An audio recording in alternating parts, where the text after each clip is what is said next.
मागील अनेक दिवसांपासून राज्याच्या राजकारणात ऑपरेशन टायगरची चर्चा सुरू झाली आहे. उद्धव ठाकरेंच्या शिवसेनेकडील काही आमदार खासदार, माजी आमदार खासदार किंवा मग काँग्रेसकडचे काही माजी आमदार खासदार, विद्यमान आमदार यांच्यापैकी काही जण हे अन्य पक्षांमध्ये जातील, म्हणजेच एकनाथ शिंदेच्या शिवसेनेमध्ये येतील असं बोललं जात आहे. त्या दृष्टिकोनातून एकनाथ शिंदेच्या शिवसेनेकडून ऑपरेशन टायगर राबवलं जात आहे, ज्याची जबाबदारी ही राज्याचे उद्योग तथा मराठी भाषा मंत्री उदय सामंत यांच्या खांद्यावर दिली आहे. अशा चर्चा, तशा बातम्या होताना आपल्याला पाहायला मिळतात. आणि अशातच आज पुन्हा एक नवीन ब्रेकिंग बातमी आलेली आहे किंवा एक महत्वाची बातमी आलेली आहे की उद्धव ठाकरेंचे 6 खासदार हे एकनाथ शिंदेच्या शिवसेनेमध्ये जातील किंवा ठाकरे गटाला पुन्हा एकदा मोठ्या भूकंपाला सामोरं जावं लागेल. तर ठाकरे गटाचं सध्या लोकसभा आणि राज्यसभेतलं बहुमत किती आहे आणि का ही चर्चा वारंवार होतीये, या अनुषंगाने आपण चर्चा करणार आहोत. नमस्कार, मी संकेत देशपांडे आणि तुम्ही पाहताय टॉप न्यूज मराठी.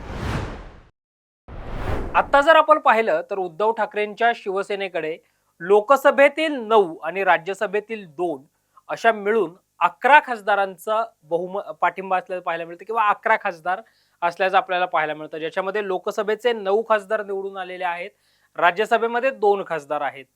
सुरुवातीला आपण लोकसभेचे 9 खासदार कोण आहेत पाहूया ग्राफिक्सच्या माध्यमातून. अरविंद सावंत, दक्षिण मुंबई लोकसभा. अनिल देसाई, दक्षिण मध्य मुंबई लोकसभा. संजय दिना पाटील, ईशान्य मुंबई लोकसभा. संजय जाधव, परभणी लोकसभा. ओमराजे निंबाळकर, धाराशिव लोकसभा. भाऊसाहेब वाकचौरे, शिर्डी लोकसभा. राजाभाऊ वाजे, नाशिक लोकसभा. संजय देशमुख, यवतमाळ वाशिम लोकसभा. राजेश पाटील अष्टीकर, हिंगोली लोकसभा. तर हे होते उद्धव ठाकरेंकडे असणारे 9 लोकसभेचे खासदार. आता राज्यसभेचे 2 खासदार कोण आहेत हे देखील पाहूया ग्राफिक्सच्या माध्यमातून. संजय राऊत, प्रियांका चतुर्वेदी. ठाकरेंचे 6 खासदार हे एकनाथ शिंदेकडे येतील. हा प्रश्न जेव्हा राज्याचे उद्योग मंत्री असणाऱ्या उदय सामंत यांना ज्यावेळी विचारला, त्यावेळी उदय सामंत यांनी नेमकी काय प्रतिक्रिया दिली आहे पाहूयात. या बाबतीमध्ये मला असं वाटतं की एखादं मिशन राबवायचं असेल तर ते सांगून राबवलं जात नाही. पण एक मात्र निश्चित आहे की माननीय माजी मुख्यमंत्री आणि विद्यमान उपमुख्यमंत्री आदरणीय एकनाथ शिंदे साहेबांनी जे काम केलंय त्याच्यासाठी मिशन राबवण्याची आवश्यकता नाही. काही लोकांना कळून चुकलेलं आहे की आता वंदनीय बाळासाहेबांचा विचार पुरवणारी शिवसेना ही एकनाथ शिंदे साहेबांच्याच नेतृत्वाखाली चालते. त्याच्यामुळे अनेक लोक संपर्कामध्ये आहे, हे निश्चित आहे आणि त्यांचा टप्प्याटप्प्यानं प्रवेश होणार आहे हे देखील निश्चित आहे.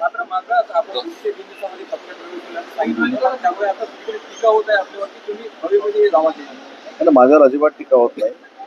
मी ज्या दिवशी सांगितलं होतं त्या दुसऱ्या दिवशी रत्नागिरीमध्ये तो कार्यक्रम करून दाखवलेला होता आणि आजही या मुद्द्यावर मी ठाम आहे. मी 90 दिवसामध्ये हे प्रवेश होणार होते असं सांगितलेलं होतं. दुसऱ्या दिवशी किंवा 24 तासामध्ये प्रवेश होणार असं सांगितलं नव्हतं. कदाचित आपला गैरसमज असेल. मी असं म्हटलं होतं की येत्या 90 दिवसामध्ये 10 ते 12 माजी आमदार युबीटी आणि महाविकास आघाडीचे हे माननीय एकनाथ शिंदे साहेबांचं नेतृत्व स्वीकारणार आहेत आणि त्याच्यावर आजही मी ठाम आहे. आणि आजही ठाम असताना लोकप्रतिनिधींना रिअलाइज झालेलं आहे की एकनाथ शिंदे साहेबांचं नेतृत्व हे युबीटी पेक्षा अतिशय चांगलं आहे, संवेदनशील आहे, भावनाप्रधान आहे आणि अनेक लोक संपर्कात आहेत हे आजही मी सांगतोय ना. एकंदरीतच आपण उदय सामंत यांची प्रतिक्रिया पाहिली जर आपण पाहिलं तर मागच्या अनेक दिवसांपासून ऑपरेशन टायगर जे आहे ते एकनाथ शिंदेच्या शिवसेनेकडून राबवलं जात आहे. त्या अनुषंगानं रत्नागिरीमध्ये काही पक्ष प्रवेश जे आहेत ते झाल्याचं पाहायला मिळालं.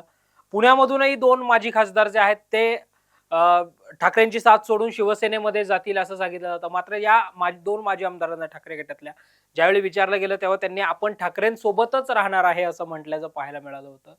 सत्तेसोबत जर गेलो तर मतदारसंघातली कामही पटकन होतील किंवा चांगल्या पद्धतीने मार्गी लावता येतील असं काही खासदारांचं मत असल्याचं देखील बोललं जातं. मात्र आता खरंच हे 9 पैकी 6 खासदार एकनाथ शिंदेसोबत जातात का हे पाहणं महत्वाचं असणार आहे. अशाच ताज्या आणि महत्वपूर्ण बातम्यांसाठी पाहत रहा टॉप न्यूज मराठी. आपला महाराष्ट्र, आपली बातमी.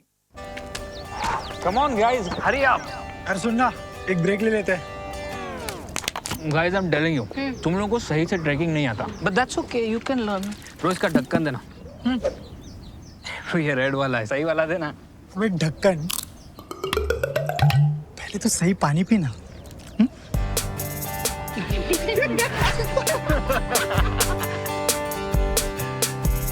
Manikchand Oxyrich, proudly Indian.